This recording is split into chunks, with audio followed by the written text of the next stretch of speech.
नमस्ते दोस्तों। आज हमारे पहले मॉड्यूल का पहला टॉपिक शुरू करते हैं, जो कि है शेयर मार्केट क्या है और ये कैसे काम करता है। मैं आपको एक इंटरेस्टिंग और रिलेटेबल एग्जांपल के जरिए इस कंसेप्ट को समझाने की कोशिश करूंगा।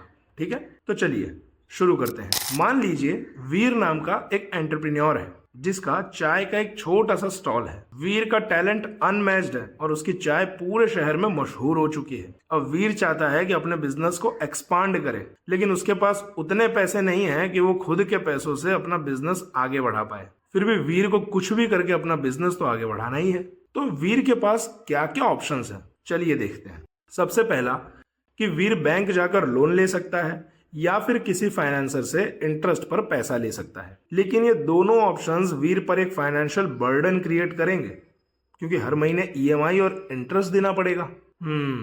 अब दूसरा ऑप्शन देखते हैं, जो है पब्लिक से इन्वेस्टमेंट। वीर एक और तरीका सोचता है। वो लोगों के पास जाता है और कहता है आप मुझे पैसा दो और मेरी कंपनी के एक छोटे से हिस्से के मालिक बन जाओ। इस तरीके से वीर के पास बिजनेस ग्रो करने के लिए पैसे आएंगे और इन्वेस्टर्स को वीर की कंपनी में ओनरशिप मिलेगी, जो शेयर्स के रूप में होती है। इस केस में वीर को ईएमआई और इंटरेस्ट का बोझ नहीं उठाना पड़ेगा और वो अपने बिजनेस पे पूरा ध्यान दे पाएगा। अब वीर को इन्वेस्टर से पैसे लेने के लिए उसकी कंपनी का आईपीओ लाना पड़ेगा। तो दोस्तों सबसे पहले ये देखते हैं कि आईपीओ क्या होता है। दोस्तों आईपीओ का मतलब है इनिशियल पब्लिक ऑफरिंग। जब कोई कंपनी स्टॉक मार्केट में लिस्टेड नहीं होती और पब्लिक से पैसा रेज करना चाहती है, तो वो कंपनी आईपीओ के जरिए शेयर्स इशू करती है। आईपीओ से कंपनी को पैसा मिलता है और इन्वेस्टर्स को उस कंपनी का एक हिस्सा मिलता है शेयर्स के रूप में। अब वीर अपने चाय के बिजनेस को एक प्रोफेशनल आइडेंटिटी देगा और अपना आईपीओ लॉन्च करेगा। जैसे मान लीजिए वीर की कंपनी का नाम है वीर स्टॉक्स। अब वीर आईपीओ के जरिए अपनी कंपनी का ओनरशिप पब्लिक को बेचता है। इस प्रोसेस को हम गोइंग पब्लिक कहते हैं। अब सवाल यह है कि इन्वेस्टर्स को वीर की कंपनी में इन्वेस्ट करने का क्या फायदा होता है। तो जैसे जैसे वीर स्टॉक्स का बिजनेस ग्रो करेगा, उसके शेयर्स की डिमांड बढ़ेगी और डिमांड बढ़ने से शेयर प्राइस भी बढ़ेगा और इन्वेस्टर्स को प्रॉफिट मिलेगा। उसके साथ साथ वीर स्टॉक्स अपने प्रॉफिट्स का एक हिस्सा इन्वेस्टर्स को डिविडेंड के रूप में भी दे सकता है। डिविडेंड एक तरह का बोनस होता है जो इन्वेस्टर्स को मिलता है। डिविडेंड को हम अगले मॉड्यूल्स में डिटेल में समझेंगे। तो अब सवाल यह है कि शेयर प्राइस ऊपर नीचे क्यों होता है।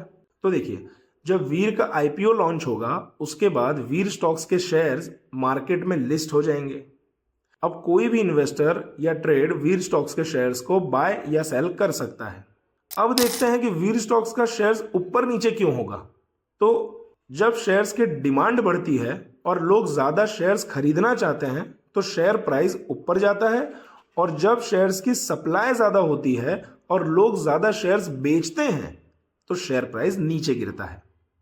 इन शॉर्ट, शेयर मार्केट एक ऐसा प्लेटफॉर्म है जहां कंपनीज अपने शेयर्स पब्लिक को बेचकर पैसा रेज करती है।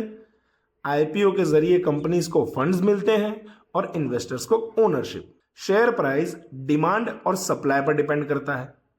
इन्वेस्टर्स को share price appreciation and dividend से प्रॉफिट मिलता है। दोस्तों आगे बढ़ने से पहले हमें मार्केट कैपिटलाइजेशन के बारे में समझना होगा। तो चलिए देखते हैं कि मार्केट कैपिटलाइजेशन क्या होता है। दोस्तों मार्केट कैपिटलाइजेशन एक कंपनी की टोटल वैल्यूएशन होती है, जो उसके टोटल आउटस्टैंडिंग शेयर्स और उसके एक शेयर की मार्केट प्राइस के बेसिस पर डिसाइड होती है। सबसे पहले मार्केट कैप का फॉर्मूला देखते हैं।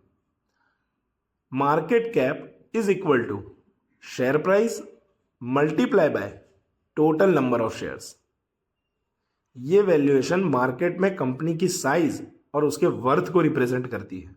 चलिए एक एग्जांपल के जरिए समझने की कोशिश करते हैं। मान लीजिए वीर स्टॉक्स का टोटल वैल्यूएशन है 1,00,000। इस कंपनी ने अपने इन्वेस्टर्स को 10,000 शेयर्स इशू किए हैं और हर एक शेयर की प्राइस है 10 रुपए। तो अब फॉर्मूला यूज करके देखते हैं, जो है market cap is equal to share price multiply by total number of shares. तो उस हिसाब से शेयर प्राइस 10 है उसके मल्टीप्लाई बाय 10,000 जो कि टोटल नंबर ऑफ शेयर्स हैं, तो इस हिसाब से वीर स्टॉक्स का मार्केट कैप 1 लाख बनता है। तो इसका मतलब यह है कि वीर स्टॉक्स की टोटल वैल्यूएशन 1 लाख है। ओके, अब मान लीजिए एक इन्वेस्टर विशाल जो स्टॉक मार्केट में इंटरेस्टेड है, वो वीर स्टॉक्स के 1000 शेयर्स खरीदता है।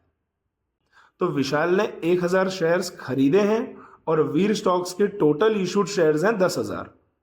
तो विशाल अब वीर स्टॉक्स का 10% ओनर बन गया है, यानी कि विशाल 10% इस कंपनी का मालिक है।